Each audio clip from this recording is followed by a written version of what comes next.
Hi, I'm ASHLEE Marie, and today we are making this fondant and gum paste under the sea coral cake. I was asked to create this under the sea cake for our local aquarium. I was thrilled to do it. This was over a year ago, and I actually kind of forgot that I had filmed portions of this cake. So when the Finding Dory movie came out last week, I was reminded of it and I pulled out the footage. Let's get started.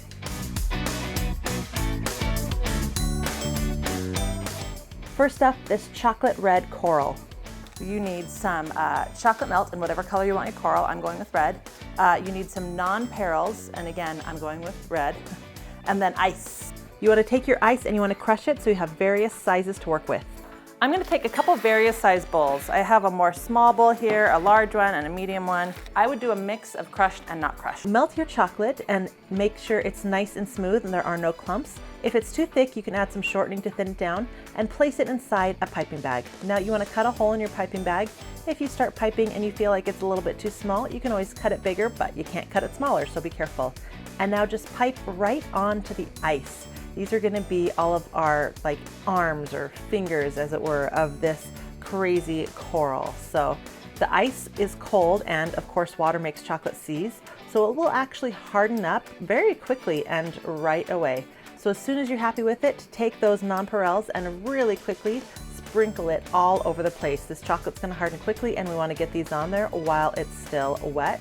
And go ahead and turn your bowl around so that you can make sure to get all of the different angles and as many nooks and crannies as you can with this chocolate.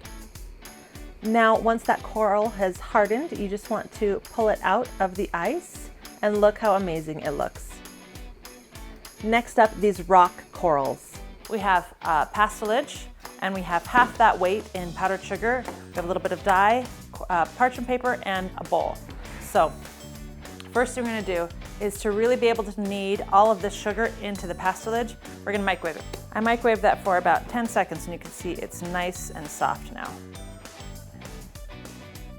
I want to make sure we work all this powdered sugar into it while it's still warm. I probably have about half of the sugar kneaded in, and I'm going to add some drops of, a whole squirt. I'm going to add a whole squirt of the gel dye. It's getting really hard to knead this in, so I'm going to microwave it another 5 seconds. See if I can get a little bit more of this powdered sugar in. Try to roll it into a ball as much as we can in the parchment paper inside our ball. And now what we're going to do is cook it. We're actually going to put this in the microwave for a whole minute. You can see that it's grown and expanded and it kind of crusted. So now we're going to wait for it to completely cool, and then we're going to break it apart. So we're going to peel off the parchment paper, and you can see how neat they look. They really do look like coral. So you can break them into small. Now we're going to make the long seaweed. I don't know if you guys can see how well you can see this in the video, but I can see the little star. I can see the circle and the lines. So I know I have it thin enough. So now we're going to have some fun. Real seaweed has a lot of variation in it. So I'm putting my pressure on the left side or the right side, left side or the right side to get just a little bit of a wave as I'm doing this.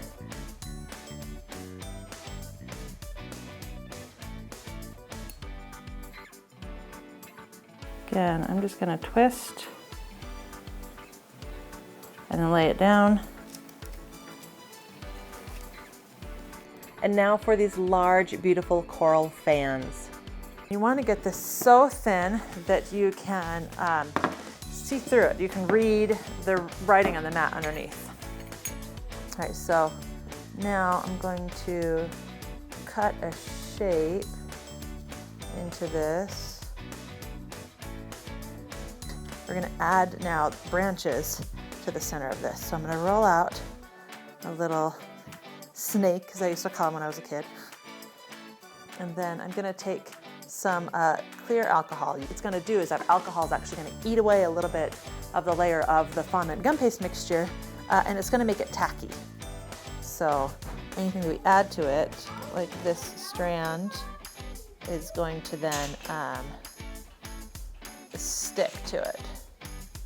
it doesn't matter what kind of tool you use. This tool I picked is supposed to be like a mini pizza cutter, but it doesn't actually like turn at all. It's actually a little frustrating, but I'm using it because it's the right thinness and the right length for me for what I want to do. So I'm going to start just making little cuts in this, and I'm actually putting them pretty close together. Remember, because we did a fondant and gum paste together, it's actually much stronger. So it can handle this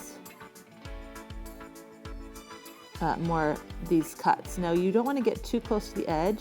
We kind of want to leave a little bit of edge to this. I'm going to take this mixture of powdered sugar and cornstarch and lightly dust the whole thing, because I don't want this to be tacky at all as I try to stretch it out. Now what we're going to do is stretch it out. We want this to start looking lace-like, see?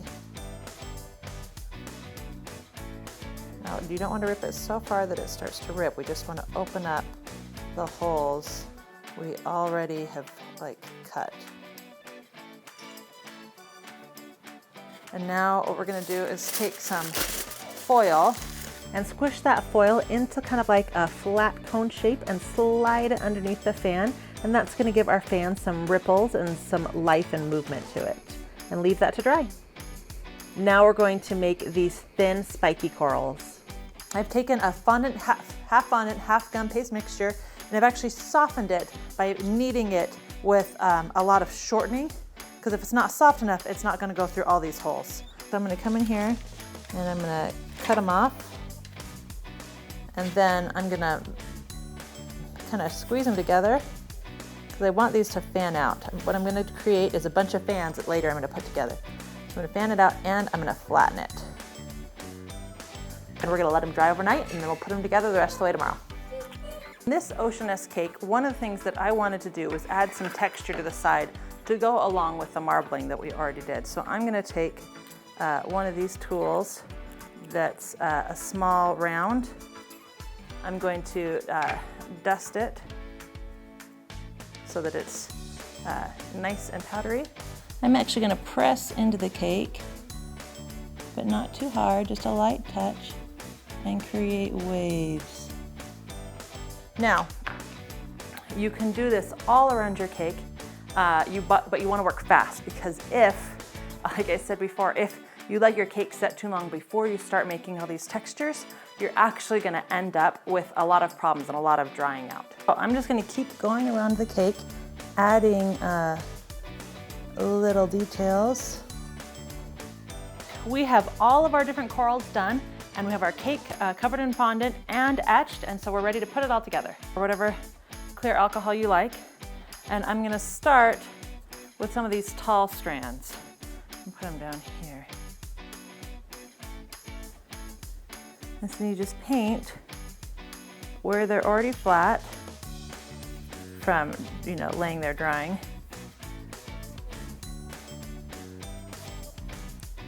And then you can just press those